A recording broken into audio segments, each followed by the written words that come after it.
iyadoo dalka Soomaaliya uu aad ugu badan yahay askaraynta carruurta yaryar ayaa maanta tababar ku aadan ka hortagga askaraynta carruurta yaryar lagu qabtay magaalada caasimadda ah ee Galmudug Dhuusamareeb.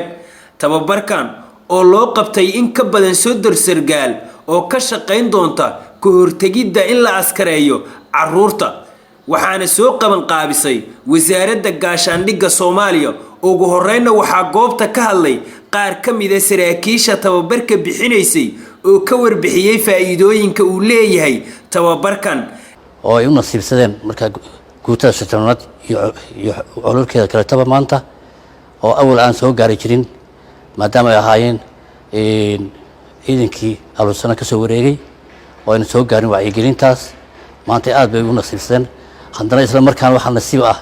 iyadoo maanta haddana Galmudug aan sii raacinayo oo madaxdii ku muransan maanta ayaguna heshiis ay ku gaareen inay Galmudug ay noqoto hal maamul kaliya oo laba nasiib ba meesha isku darsamay aniguna markaa barnaamijka aan wadnana uga faa'iideynayna maanta ciidankeena iyo rinsi ay dhibaatada carruurta ay leedahay loo badbaadin lahaa iskana badbaadin lahaa siminaarkaas maanta ayuu halkan nooga furmay sideediba Soomaaliya waxa lagu xisaabaa wadamada ciyaalka askareen laakiin waxaan rajaynayaa in Soomaaliya mardhow ka baxdo wadamada carruurta askareen anaga markii hore ahayn grade A levelkeena hadda grade A oo ka soo baxnay grade B marayna waxaan sameeynay isbuuci la soo dhaafay kormeer aan ku sameeynay meelo badan xirooyin tababar ciidan oo ciidanka xoog dalka Soomaaliyeed kuma arkin wax under 18 ama carruur ah taasoo ku tusaysa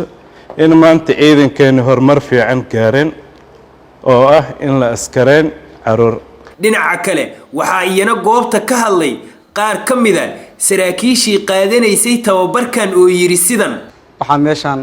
casuumaadan sharafta leh seminaarkan saraakiisha guutada 15aad iyo ururkeeda guutada 15aad iyo ciidanka guutada 15aad iyo ururkeeda meeshan seminar lagu qabanayaa seminaarkaas oo ah ka hortagga carruurta askaraynta carruurta daayarta iyo cudurkan dhibka badan ee caalamka wareershay ee la dhaho COVID-19 ayaa seminaarkaas waxa noo qabanaya saraakiil sarsare ka socota wasaaradda gaashaandhigga iyo taliska xoogga dalka Soomaaliyeed wasaaradda gaashaandhigga anoo ka wakiila ammaanduulaha guutada 15aad Xirsi Cali Qoori arintan ay soo xilsaaray anigoo taliyana ku maqan yahay howlgal shirki